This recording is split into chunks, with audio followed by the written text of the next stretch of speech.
Hello, everybody. This is another edition of DREIA Street Talk. I'm Jim Pamplin, co-chair of DREIA, Dade Real Estate Investors Association. You can find us at DREIA.com. Our guest today is our favorite CPA, Asad Ahmad of FitBiz CPA. And before we get started, Asad, I know we have a lot to talk about 24 year in and 2025, but tell me a little bit about FitBiz and you. You're from Michigan, right? Yeah, absolutely. So I was born and raised in Michigan. I was born in East Lansing, and people ask me where's East Lansing at, and I show them the hand, and it's right there, right in the middle. That's where I was born and raised. And then I moved to Florida when I was about 12 years old.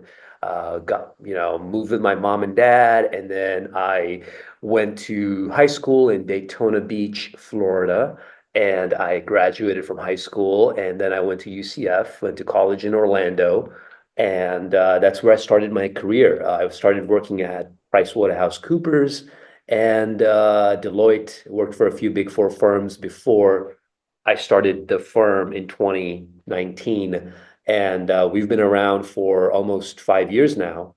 And we're growing every year, and we're a real estate specialized firm. So that's what differentiates us from the other CPA firms.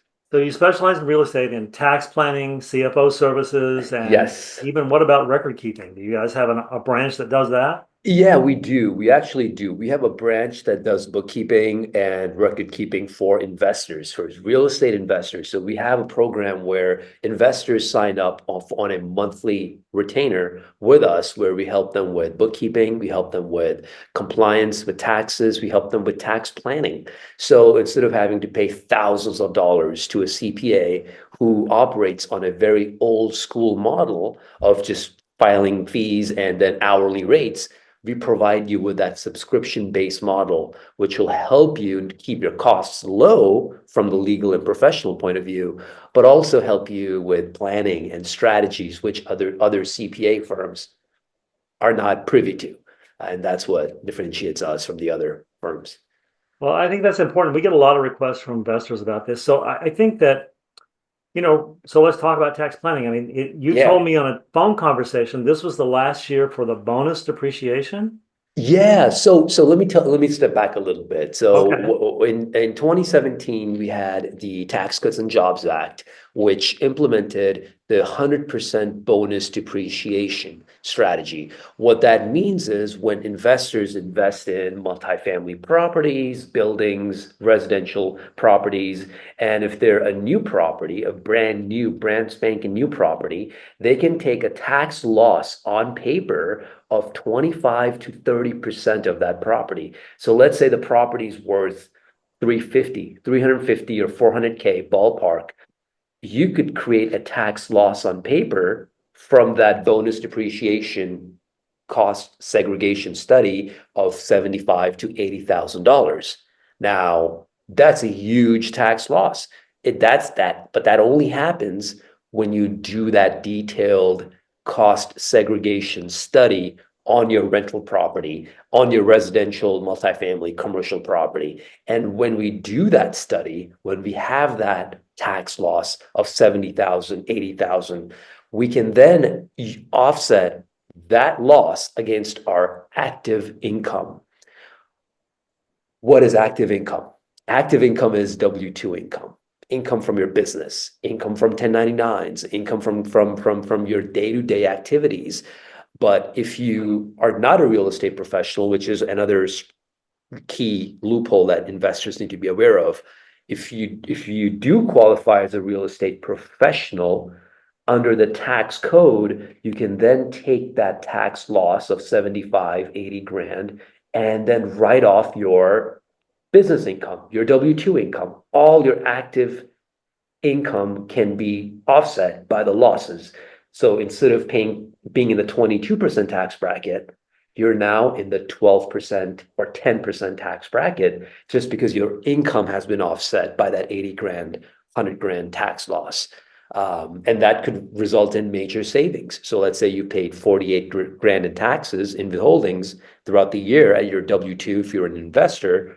Now you're getting 40,000, 50,000 back as a refund on your taxes. Yeah. So It's Cost very segregation complex. is the key? Yeah. What's that? Cost segregation is the key? The cost segregation is the key, Jim. We cannot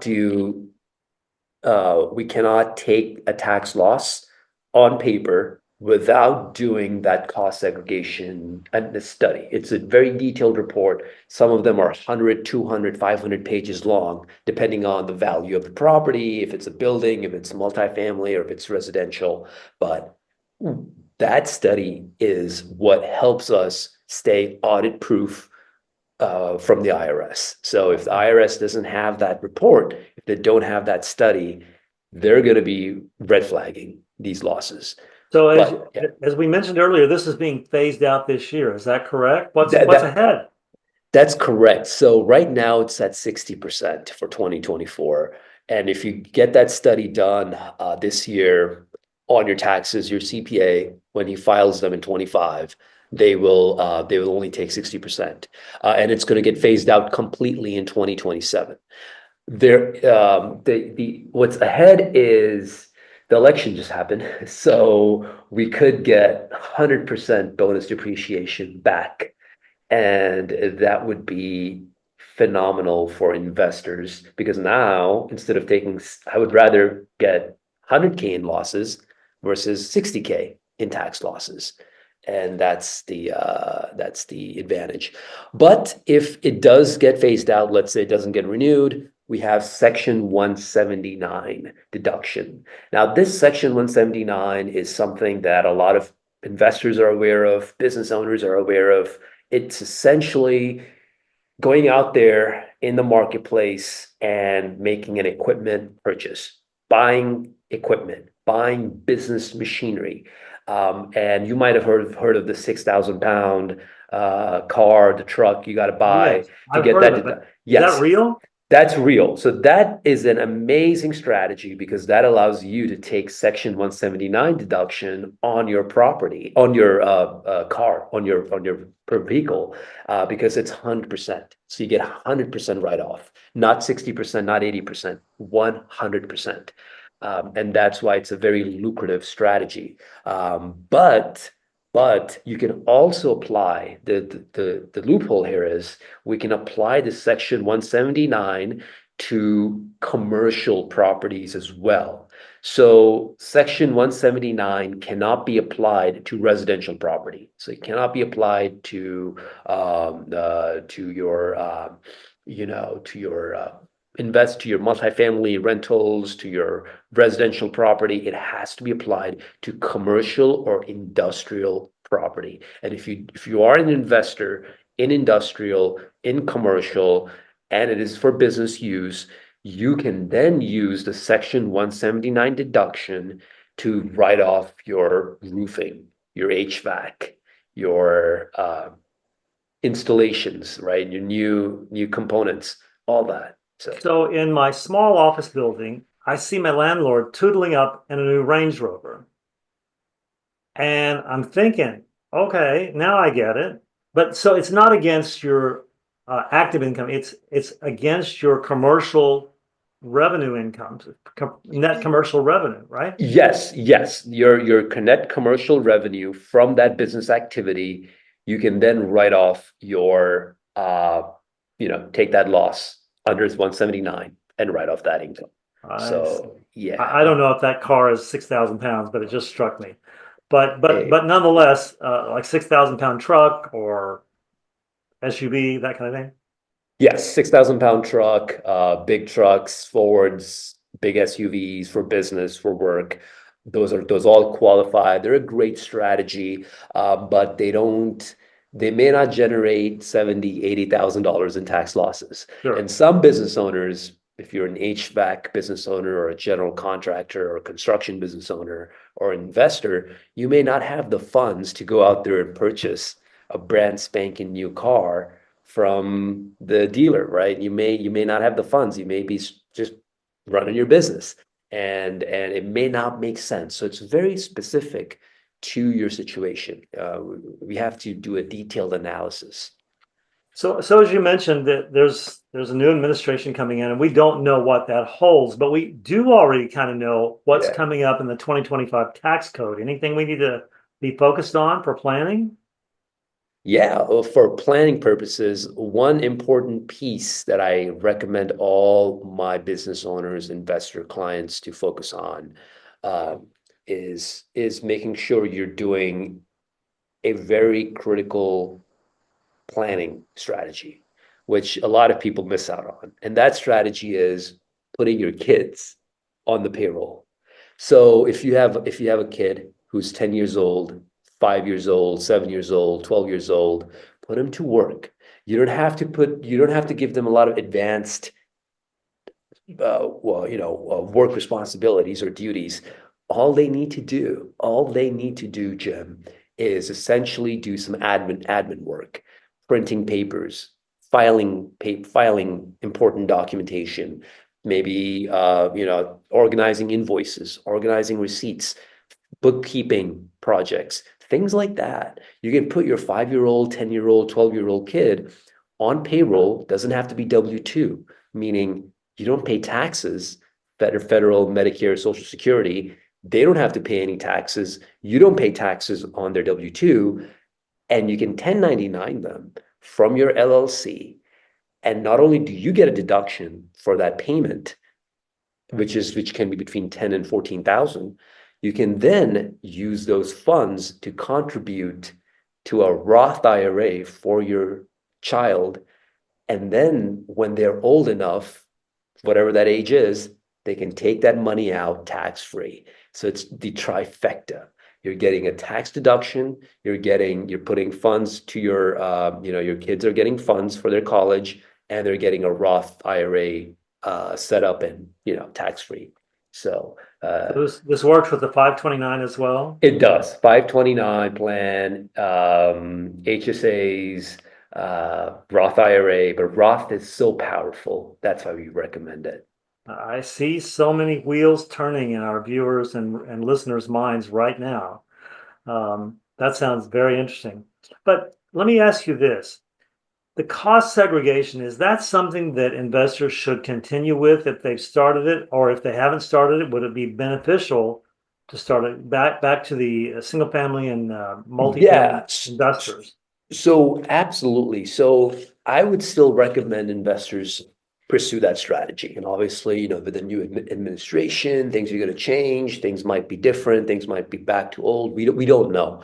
But still, we want to do that study because if you have a newer property, the key is a newer property and a property which is close to $500,000 in basis. So it depends on your basis. If your basis was 120K, 150K, this might not be the right Right. strategy. But if your property was worth 350 to 500K when you bought the property, the basis, that is a great candidate for the cost segregation. And we can retroactively go back to your taxes, amend those taxes, and make the elections for the real estate professional, get the cost segregation done, get tax losses on paper, and get savings. Some people don't elect to do that because they've already, it's in the past, but it's still a option for business owners to use that retroactively, but you can also use it for your 2024 returns when you file them in 2025, because what your CPA will ask you for is, where's the study? The great news is with us, we do the study in-house. So for residential properties up to 500 to a million, or 350 to a million, we'll do those studies in-house. If it's a bigger commercial, industrial, we work with a team that does that study and analysis. But we do it in-house. We're in it from point A to point B, or point C, right? We do the analysis, we do the study. It's a 150-page study. We implement that on the tax return, on the depreciation schedule, and boom. And that loss now flows through, whether it's a K1 or whether it's on your 1040. Now that tax loss is now reducing your brackets from 22%. to 12%. Sorry, I went into more detail, but it's important. No. I think it's a good thing to know because look, I Yeah. know you don't have a crystal ball, but this bonus depreciation originated in 2017, and who knows, it might come back. What other things are your cohorts in your profession thinking might come about as a result of the change in administration in terms of taxes?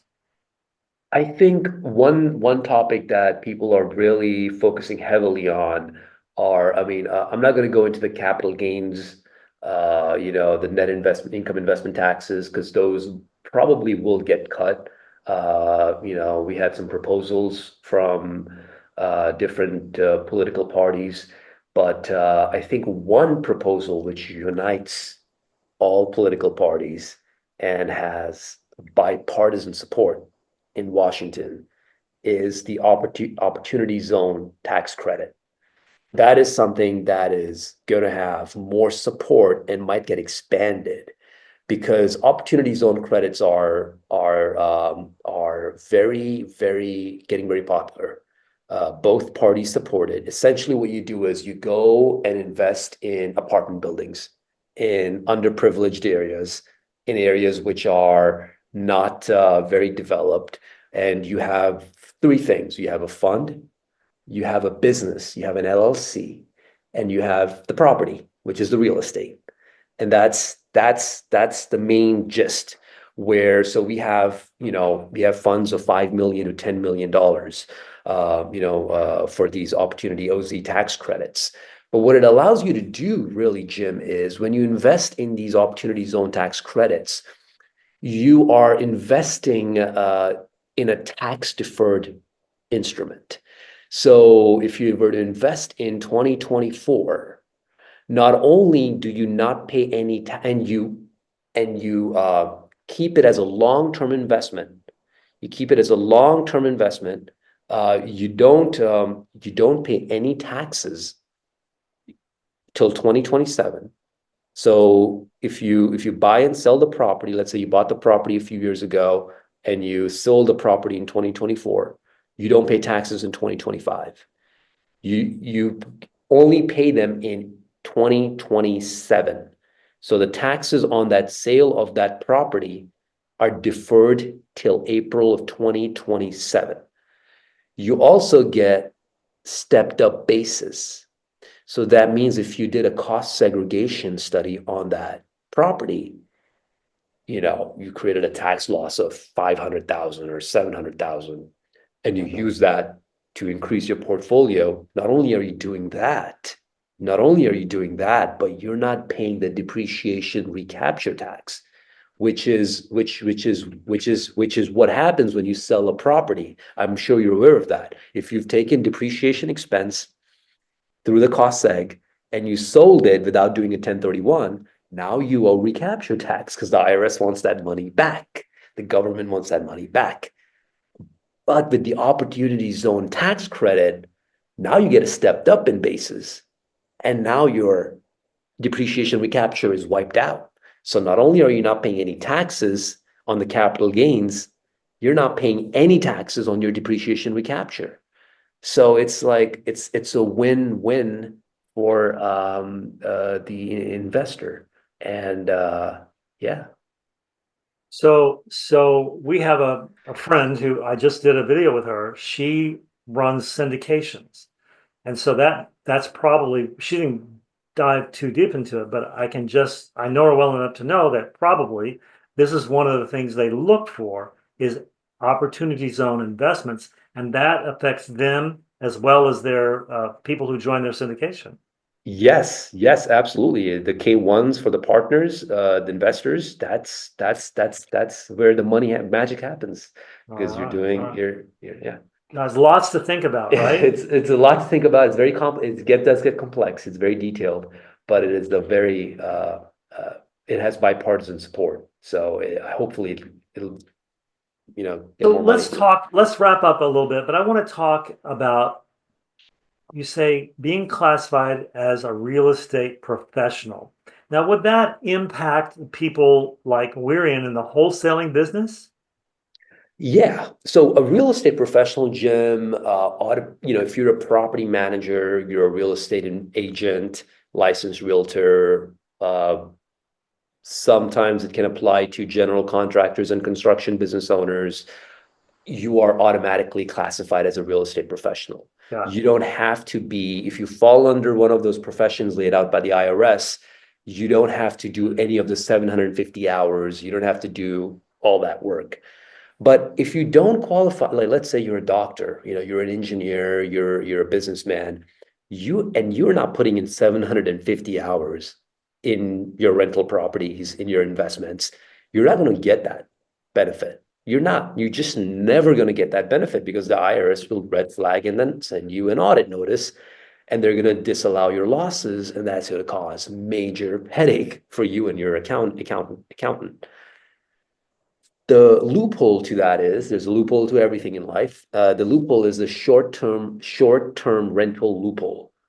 The short-term rental loophole allows us to now have only 100 hours in actively working in a real estate activity. So that could be Airbnb, that could be Verbo, that could be any short-term rental, 7 days or less on average. And boom, now you qualify as a real estate professional because you've turned that rental activity from passive to active. And now we're offsetting our active losses from W-2 income and business income with active losses from the rental activity. So active income is now offset by active losses, and boom, and that's the magic. I see. I see. But okay, so I get that for professionals, but there are truly a whole bunch of us who spend 750 and tons more hours Yes. running our apartments, running our houses, rehabbing our houses, or wholesaling. And Right. so, do we qualify? Yeah, absolutely. Because you're spending your entire life, your entire business, your entire day to day is in real estate, is in the activity, the purpose of promoting real estate, of being in real estate, of working with real estate teams, working in wholesaling, working in the only thing that you want to be careful of is you cannot do any cost segregation studies on flips. So Sure. if you have a flip, if you have if you have if it's not a long-term rental, if it's not a short-term rental, if it's not a property that you've held on to for over a year, then it's not going to be eligible for the cost segregation study because then you're not, remember, the key is to turn passive into active. If it's an active, if it's not qualifying, if you don't have tenants in service and you're not renting it out for a certain period of time, then it's going to be disallowed. So just make sure that if you are going to qualify as a real estate professional, and you do the cost segregation study, make sure it's either a long-term rental, a mid-term rental, a short-term rental, but that's a requirement. You need tenants in service to have that study completed.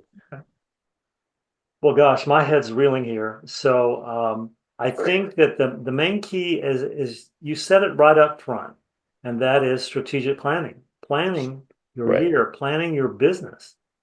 Right. Yes, correct. Planning for the business is very important. We have a client right now. We have over 200 investor clients. One of our clients right now buys new properties every year, and we do cost segregations for him, and he's getting anywhere from 350 to $500,000 in tax losses every single year, and he's getting major refunds because he's also a W-2 from the S corp that he runs, and all those payroll taxes and withholdings are now back in his pocket, and he's buying more properties every year. That's how you build wealth, right? That's how you build wealth. All right, Assad, thank you for your time today. And we want to be sure you come to a DREIA meeting next year to meet people in person because these things are very exciting and people need to be thinking about business planning, which is something that FitBiz offers. Correct. Yes, we do business planning, we do tax planning, we do fractional CFO and advisory services for business owners, and we help them with strategies. So if you're a business owner in contracting, in construction, in whatever business you're running, with the short-term rental loophole, with the real estate professional status, you could be saving thousands of dollars in taxes. All right. I think that's a great place to end. Thank you. Thank you for your time today, Assad. Thank you, Jim. Thank you. I appreciate that.